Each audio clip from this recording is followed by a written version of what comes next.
Imagine stepping into a gym that fits inside your skull. The lights dim, the world outside dissolves, and suddenly you're on a cliff top with 30 strangers, a holographic coach pacing the front, and a rhythm that syncs to your heartbeat. Welcome to VR/AR group fitness, where presence replaces proximity, avatars replace bodies, and workouts become social experiences sculpted by artificial intelligence. This is not gimmickry, it's a tectonic shift in how we move together. For centuries, training has been bound by geography. Today, spatial computing, motion tracking, and AI personalization let millions join the same class, compete, and get coached with millimeter accuracy, all from their living rooms. In this segment, we'll step into that virtual room. The platforms, the coach avatars, the sensory design that sells immersion, and the raw tech that reads your movement in real time.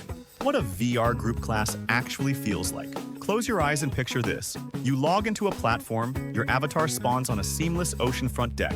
A warm-up playlist starts. Your avatar mirrors gentle stretches. A coach avatar, impossibly present, demonstrates a movement. You see your own hands in perfect alignment. 30 other avatars surround you, each carrying subtle micro-gestures that signal fatigue or flow. The coach cues a sprint, the ocean roars, the leaderboard lights up with micro-wins. That sense of presence, the uncanny reality where your proprioception matches virtual feedback, is the engine of social adherence. It's why people stay. In VR, embodiment matters. The more your avatar tracks your real motion, the more your brain treats virtual corrections as real corrections. You don't just watch a trainer, you become the technique. Avatars and coach characters, the psychology of presence. Avatars are not dolls, they're social instruments. A well-designed avatar preserves identity cues, height, body language, without forcing perfect realism, which can trigger uncanny valley discomfort. Coach avatars, especially, are crafted for authority and clarity, exaggerated joint markers, slow-motion replays,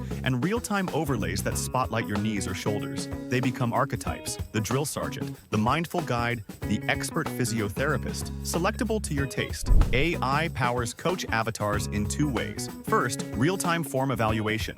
The avatar highlights misalignments mid-rep and demonstrates the corrected movement. Second, dynamic motivation. The coach adapts cadence, voice energy, and challenge based on group mood and individual readiness. A good coach avatar can gently reduce intensity for a fatigued participant while dialing up the challenge for another, all without a single human shout. The tech that makes it stick: motion tracking and latency. None of this works without motion fidelity. Motion tracking in home setups uses three approaches. Inside-out tracking, headset cameras plus controllers, captures head and hand pose reliably for many movements. Full-body tracking uses additional sensors, waist, feet, chest, or optical external cameras for precise joint angles. Computer vision solutions use a single webcam or phone camera with pose estimation models to deliver surprising accuracy for many exercises. The magic is latency. If your virtual hand lags your real hand by even 50 milliseconds, the illusion fractures. High-quality systems push latency under perceptible thresholds, and AI plays a role by predicting small movement deltas to preempt tracking gaps. A short-term prediction buffer that keeps animation in sync with intent. Adaptive intensity, the AI that reads the room and you. Adaptive intensity is where VR fitness becomes smarter than a fixed class. Imagine a system that doesn't just measure reps, but estimates readiness, combining HR, motion quality, and historical fatigue to tailor load. In practice, if your heart rate spikes but your technique deteriorates, the system scales intensity down and prescribes form drills. If your motion smoothness metrics show clean reps and stable cadence, the AI increases resistance or sprint duration for incremental challenge. The group experience is balanced. The platform maintains communal rhythm while invisibly personalizing intensity to individual thresholds. This isn't lazy, one-size-fits-all gamification. It's a real-time orchestration where the collective energy carries the class, while AI keeps each person in their optimal zone for adaptation and safety. Social features and adherence. Why people come back. Human beings are social animals. Competition and community lock in habits. VR group fitness exploits this through presence-based social cues. Seeing another avatar slow mid-sprint triggers empathy and communal adjustments. Micro-competitions. Leaderboards, streaks, and group goals create short dopaminergic loops that increase retention. Shared rituals, a synchronized warm-up, a group cool-down circle, or virtual high-fives strengthen belonging. Accountability systems, reminders that feel social, your buddy avatars online, outperform sterile notifications. Studies from analogous social platforms show that group dynamics massively boost adherence. In VR, the intensity of social signals is amplified because presence makes interactions feel real. Barriers, hardware, and cost. Who can actually join? Reality checks matter. The hardware ecosystem ranges from affordable mobile VR headsets and smartphone-based AR to premium tethered headsets with external trackers.